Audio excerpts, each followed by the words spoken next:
Okay, so we're going to pick up on chapter 8 of Charlotte's Web by E.B. White.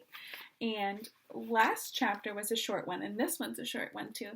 And basically, in the last chapter, if you remember, Wilbur had some bad news, and he found out some bad news that he was told by, I think, the old sheep that he is going to be eaten.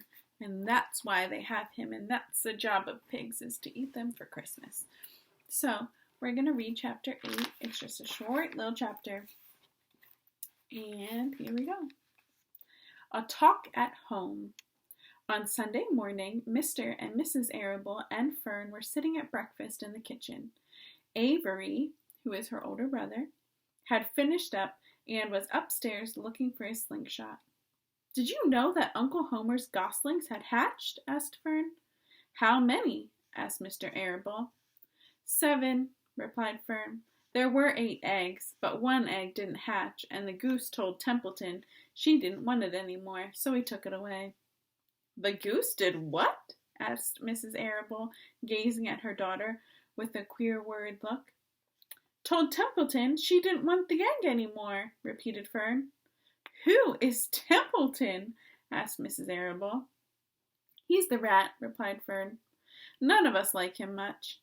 "Who's us?" asked Mr. Arable. "Oh, everybody in the barn cellar. Wilbur and the sheep and the lambs and the goose and the gander and the goslings and Charlotte and me." "Charlotte?" said Mrs. Arable. "Who's Charlotte?" "Oh, she's Wilbur's best friend. She's terribly clever." "What does she look like?" asked Mrs. Arable. "Well," said Fern thoughtfully, "she has 8 legs. All spiders do, I guess." "Charlotte is a spider?" asked Fern's mother. Fern nodded. "A big gray one. She has a web across the top of Wilbur's doorway. She catches flies and sucks their blood. Wilbur adores her." "Does he really?" said Mrs. Arable, rather vaguely. She was staring at Fern with a worried expression on her face. "Oh, yes, Wilbur adores Charlotte," said Fern. "Do you know what Charlotte said when the goslings hatched?" "I haven't the faintest idea," said Mr. Arable. "Tell us." "Well, when the first gosling stuck its little head out from under the goose, I was sitting on my stool and in the corner, and Charlotte was on her web.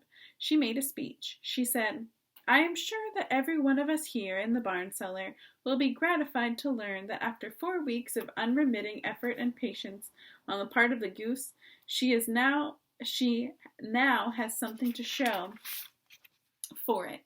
Don't you think that was a pleasant thing for her to say?" "Yes, I do," said Mrs. Arable. "And now, Fern, it's time to get ready for Sunday school, and tell Avery to get ready. Then this afternoon you can tell me more about what goes on in Uncle Homer's barn. Aren't you spending quite a lot of time there? You go there almost every afternoon, don't you?" "I like it there," replied Fern. She wiped her mouth and ran upstairs. After she had left the room, Mrs. Arable spoke in a low voice to her husband. "I worry about Fern," she replied. "Did you hear the way she rambled on about the animals, pretending they talked?" Mr. Arable chuckled. "Maybe they do talk," he said. "I've sometimes wondered. At any rate, don't worry about Fern. She's just got a lively imagination. Kids think that they hear all sorts of things." "Just the same, I do worry about her," replied Mrs. Arable. "I think I shall ask Dr. Dorian about her the next time I see him. He loves Fern almost as much as we do, and I want him to know how queerly she is acting about that pig and everything. I don't think it's normal. You know how perfectly well animals don't talk." Mr. Arable grinned. "Maybe our ears aren't as sharp as Fern's," he said. "So what do you think? Do you think that the animals talk, or do they not talk?